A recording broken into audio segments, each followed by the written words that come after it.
In today's video, I'm going to teach you how to show link preview in the Mail app on iPhone. Alright, I'm on the home screen right now, and we're going to turn this on through settings by going into the Mail app settings and enabling the add link previews option near the bottom. First, I'm going to open the settings app, the grey gear icon. If you don't see it on the page you're on, just swipe left or right until you spot it. Once you see settings, go ahead and tap it to open.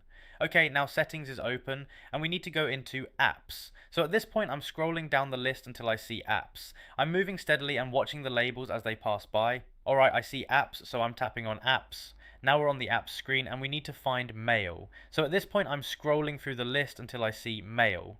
I'm going slowly so it's easy to spot. Alright, I see mail, so I'm tapping on mail. Now we're inside the mail settings page. The step here is to scroll down toward the bottom because add link previews is lower on this page. So at this point I'm scrolling down slowly until I reach the bottom area and see add link previews. Alright, I see add link previews and there's a toggle switch next to it. To show link previews in Mail, I'm going to tap the toggle so it turns on and looks active.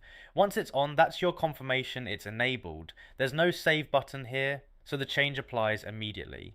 At this point you can tap back or exit settings whenever you're ready, and the Mail app will now show link previews when that setting is turned on.